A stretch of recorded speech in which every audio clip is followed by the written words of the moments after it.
Greetings. My name is Siddharth Bhardwaj, and in this video, I'm going to dive deep into the Python code I wrote to build this end-to-end application. A quick aside here, all the code that I'm going to demonstrate in this video and the video after this can be found on GitHub under the final release code directory and subsequently for the receiver side and the sender side. So now you must be wondering, what is this receiver side and sender side that I'm talking about? And in essence, what the sender side and the receiver side are here. So this is the receiver, this is the sender side, and this is the receiver side. Specifically, the sender side is a microcontroller to which a XB device is connected to, through which this microcontroller is sending data about its health using the Zigbee protocol that is supported by an XB device. And on the receiving side, I have a XP device that is connected to a base station PC that is listening and receiving data being sent by this microcontroller. And so, to reiterate respect to my architecture, the ones at the bottom here are the senders, which are sending data about their health through peer-to-peer communication using the Zigbee protocol to the base station PC, which is listening and receiving the data. And the microcontrollers that are sending the data, in this case, in this project, the microcontroller is connected to a gyroscope sensor that is outputting data real time about the angular velocity in the X, Y, and Z axis. And this is important because it simulates the functionality of an automated bag valve mask unit to which this microcontroller would be connected to, which would determine the state of the system. I'll elaborate more on this when we look at the code, but for now, just know the sender side is this microcontroller, is this Raspberry Pi to which a gyroscope sensor and XP devices are connected to. So let's dive deep into the code for the sender side. How the program structure is essentially is one main kind of file that is supported by two other files, specifically the helperfunctions.py and the config sender JSON files. And so what I'm going to do now is walk through this file line by line. Starting with the libraries and the helper functions, I import them, and in a later section, I elaborate as to the versions of these libraries in a section on the website called the tested software configurations, where I talk about them. Moreover, you can see the versions for these imported libraries in the requirements.txt file that I've created. So once I have imported the libraries that I want to use, along with the helper functions that I want to use within my main method, essentially every time the name of this file is called, it executes main. And so when main is executed, it essentially initializes this device, an XP device, which before main is executed gets configured using the config file, which I have created here. And so going back to this file here, in essence, what I'm doing is I'm setting the parameters by reading it in from a config file about the XP and the gyroscope sensor to which my Raspberry Pi is connected to, and I'm reading in parameterized values such as the port, the baud rate, remote node ID, meaning the ID of the XP device to send the data to, in this case being the base station. And I load in other configurations for the gyroscope, such as the power management register, what bus is connected to, and the address on which the I2C interface address on which the gyroscope sensor is connected to. And so to kind of show you my config file, again, for the XP, I have the port, I have the baud rate, and I have the remote node ID, which is the base station. Same thing for the gyroscope data. And this is in JSON format. So think of it like a data structure that's based on key value pairs. And so when I import my libraries, I read in the data from the config file, and once I read in the data from the config file about my XB and my gyroscope sensor, I start executing main. And as main gets executed, it initially prints this out, and then based on the data that I read in about the port and the baud rate, I initialize a XB device. And I have some error handling here, just some try and catch.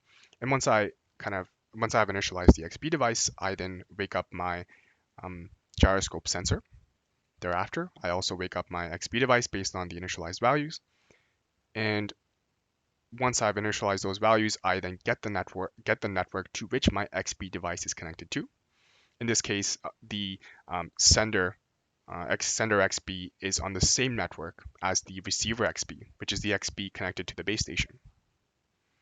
And in this case, I pass in the remote node ID, meaning the base station, as the remote device. And so I have a little bit of error handling here. If the remote node ID, meaning the base station, is base station's remote node ID is not found, then I print out an error. Otherwise, I go and I enter this while loop, where, as you notice, I have two kind of two functions that put my program to sleep for about 10 seconds in total. One during the start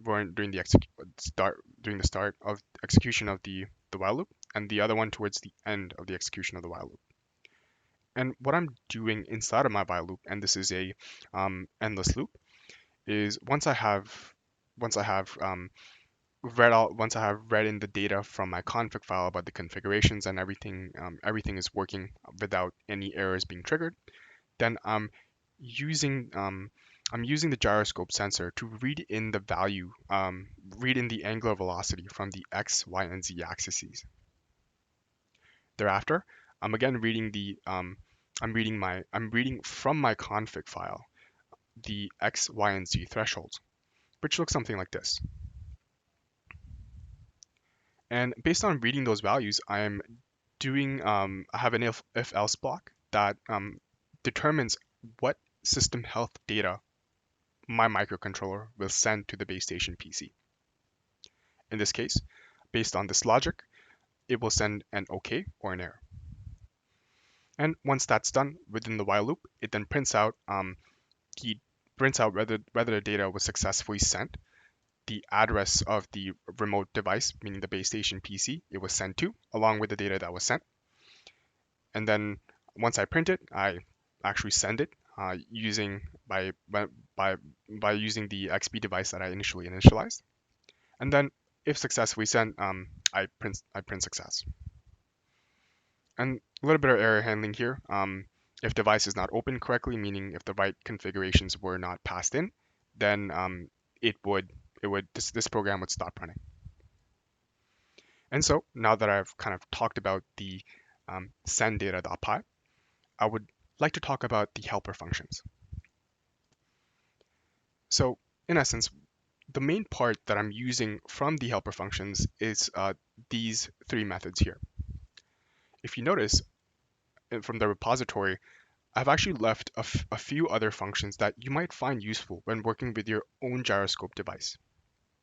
For example, you may want to use the Y rotation value and the X rotation value as opposed to the read word 2C that I've been using. So I left that in there for your convenience, and hopefully it helps. Within this helper file, I have initialized the libraries that I require, and again, I talk about them in a later section.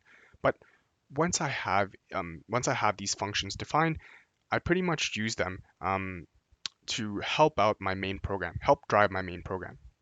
So again, I use this function here to generate data, to get the data about the x, y, and z axes angular velocity. And then I use these two functions here to essentially fetch data from my config file.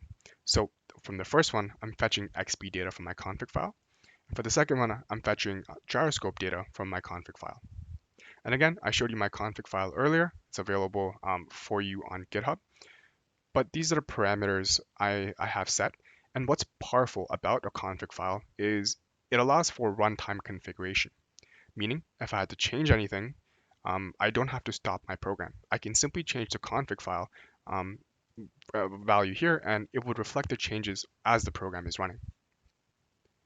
I demonstrate this actually in a previous technical demonstration video in my final release to show how the error notification, push notification feature works, but I want to talk about it a little bit here. So jumping back to the helper functions py, um, I showed what functions I have used and how I have used them. And that pretty much is everything I want to talk about the helper functions. In conclusion, I have a main Python executable, which is SendeData.py, that is supported by two other files. And I have essentially the Raspberry Pi being connected to having two peripherals, one of the XP sending data about the system health, that system health of the Raspberry Pi, and the gyroscope sensor to determine what the system health status is. And that concludes the deep dive about the sender side. Thank you for your time.